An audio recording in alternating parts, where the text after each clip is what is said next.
Hello everyone, welcome back. Doing something a little bit different today. Gonna be painting shoes instead of my face. My period has me feeling kind of awful today, so I'm gonna be painting some shoes instead of my face. And plus I'm trying to get these done by the end of the day so I can take them with me to Disney. So, and there is that. Today, what we're going to be talking about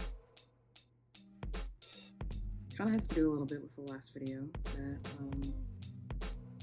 I posted, which was mainly just how, healing can be this daunting process, and it's very much okay because of, everything that healing does entail, but it's a very much worthwhile experience and undertaking. So I'm just going to be expanding on some of those ideas, primarily like the ego, the inner child, and the higher self.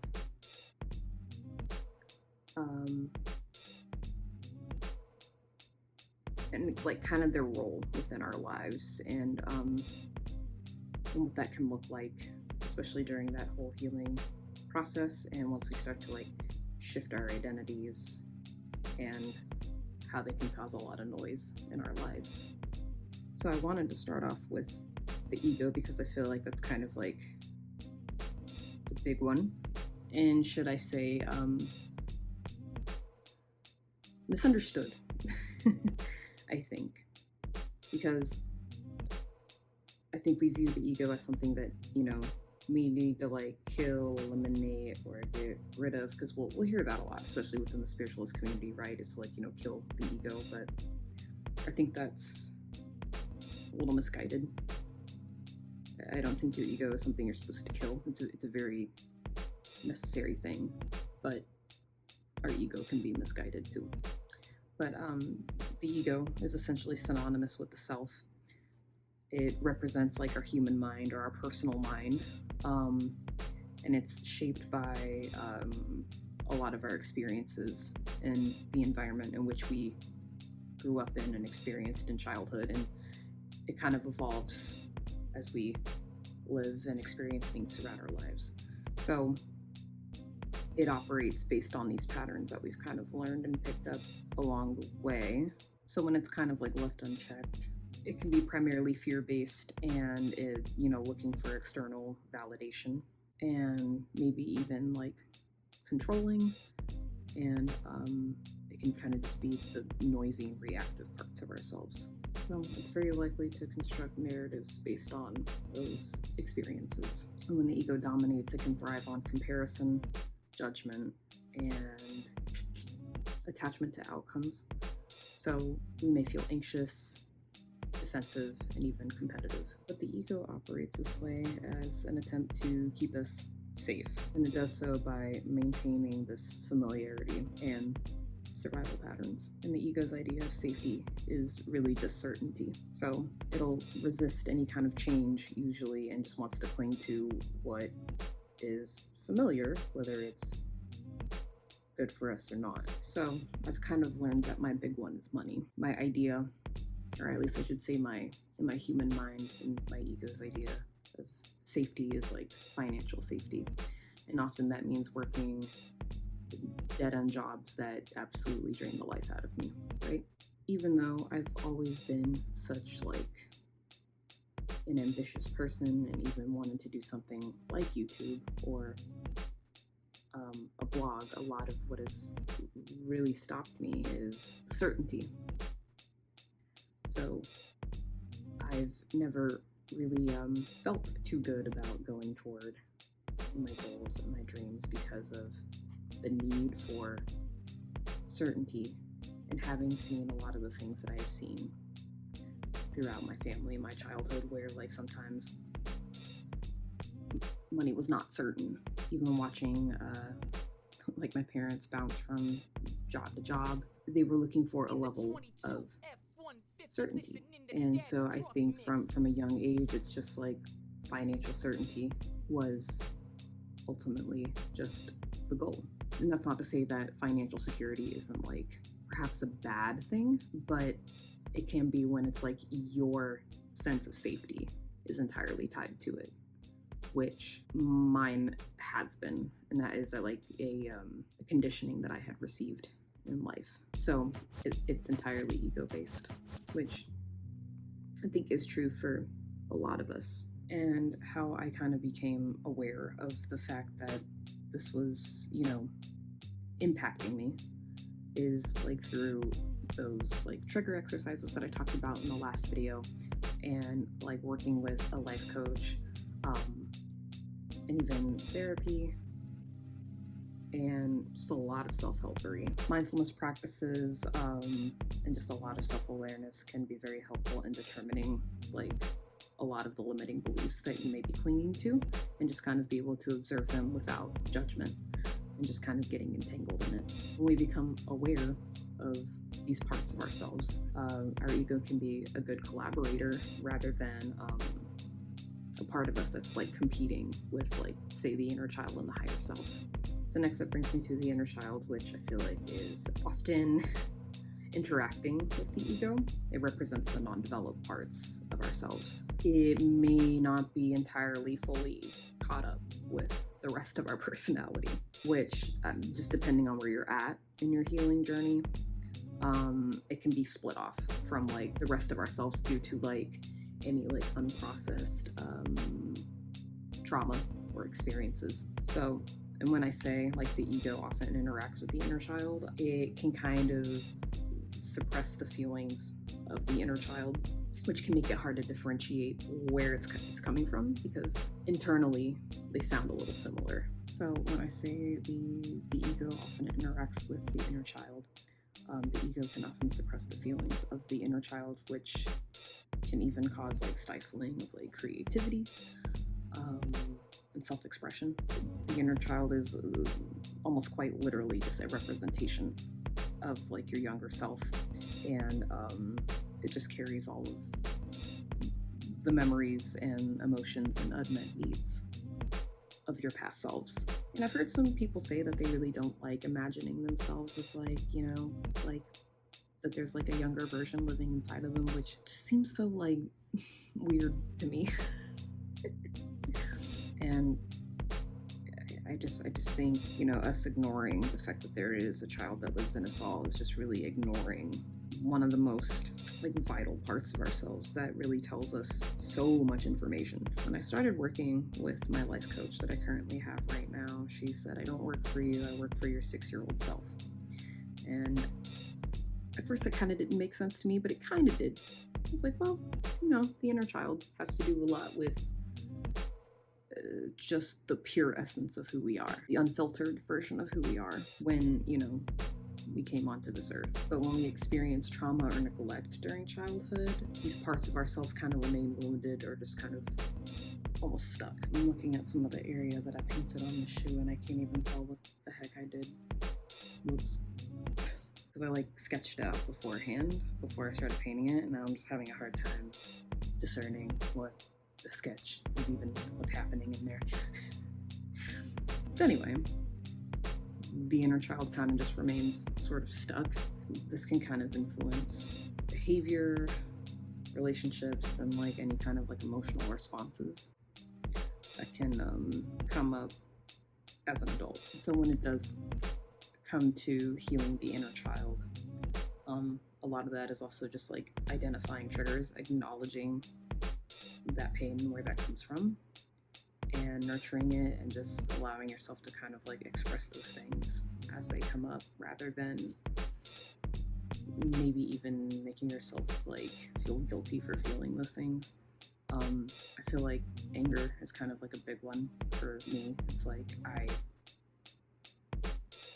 was not really like allowed to like express anger or to be like upset in a lot of like the situations that I was in, including like as a child. So it's always been kind of difficult for me to like express anger at all, or like articulate it, or just be angry, or to even like cry. Like crying is another one. I was just never really like allowed to do that or was just comforted when like I was sort of in that state. So it's like it just became a lot more difficult to just express those things as I got older. And so since going through this work with like a therapist and also then getting a life coach, it's like I kind of didn't really start to get into the nitty-gritty of those feelings until I got with my life coach, and like she's like, no, you need to get in your body and feel those feelings. Because I think I also developed a lot of like dissociative like tendencies because of that. I have a lot of like complex PTSD symptoms just from that over time, trauma basically. But it's also with being like in relationships where it was also kind of the same thing, but of course you get into those kind of relationships that kind of replicate those patterns, just of not being able to express yourself. So it's almost just kind of like re-traumatizing yourself in a way, or like, perpetuating it.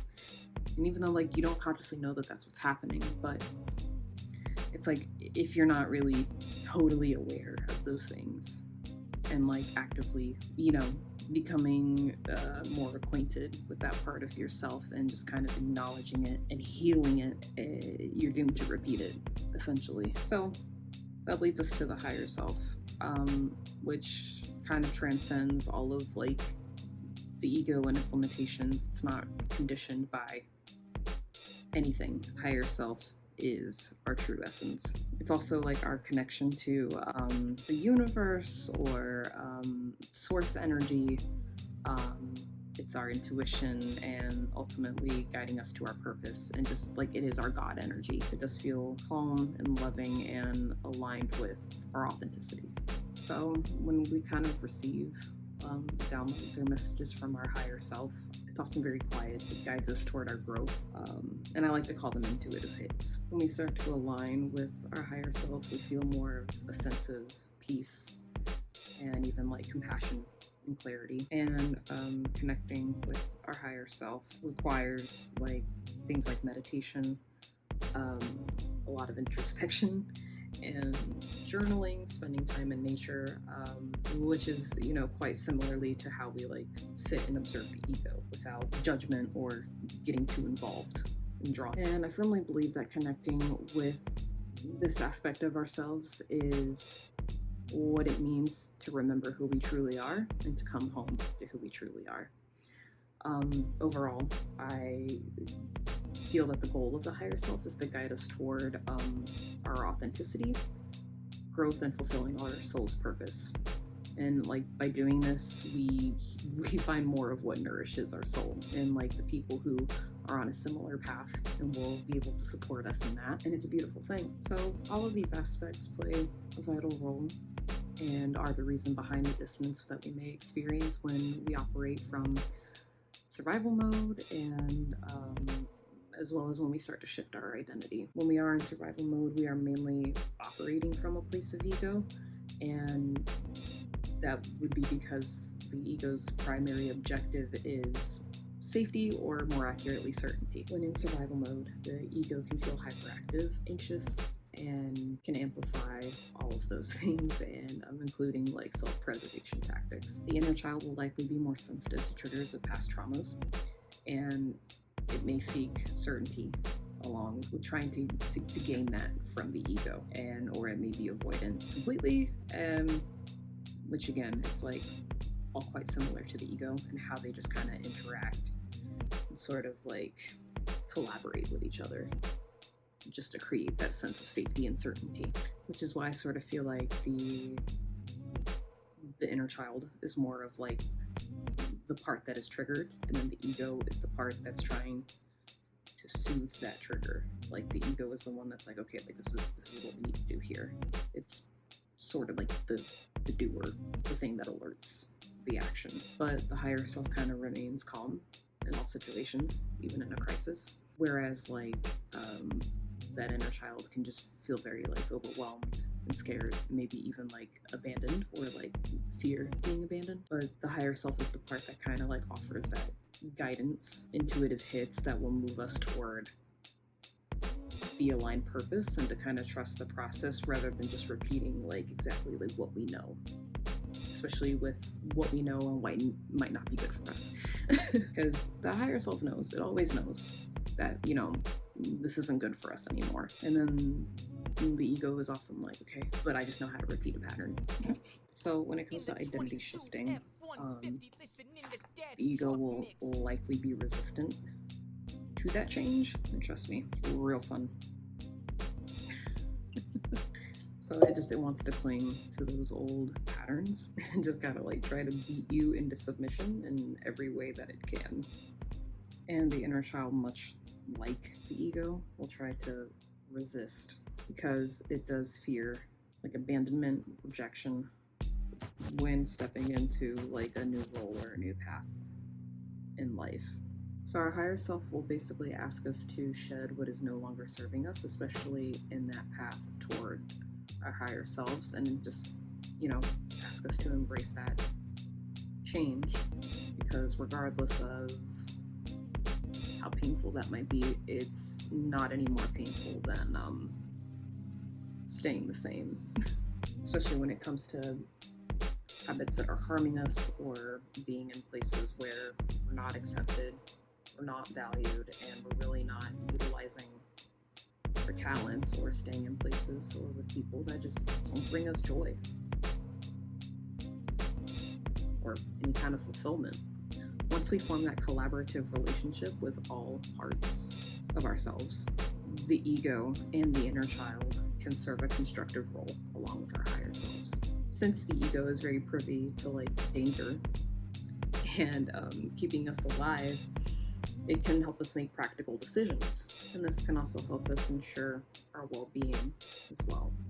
When it comes to ambition, a healthy ego can be a way to push us toward our purpose as well.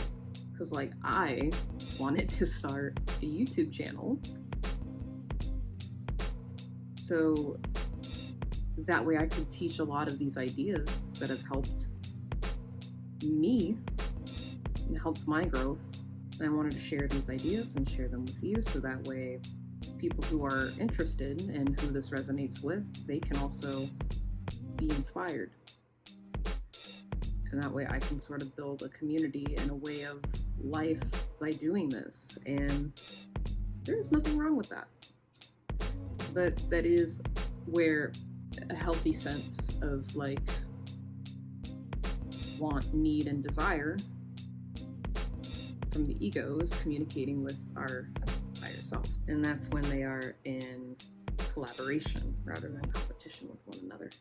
So when we're forming that collaborative relationship with our inner child, our higher self can help us to acknowledge those unmet needs and emotions, which can lead us more into balance. This allows us to look at our pain with kindness and understanding, which in turn allows us to kind of shed judgment, develop compassion toward ourselves and others. But our inner child is also the source of our like creative and carefree side, which fuels our self-expression and kind of like the way we show up in the world. The collaboration between the inner child and the higher self helps to channel that creativity and self-expression and authenticity into purposeful ventures in our lives. Kind of like how I get to sit up here and teach about all of these ideas, and while also painting shoes or painting my face. And hopefully I'll have like some other ideas soon on how I can keep doing that, incorporating, you know, play into learning some very valuable life lessons and ideas that hopefully can be tools to people's growth. Okay, so I'm sitting here editing the video and I just realized I forgot to do the outro. My bad.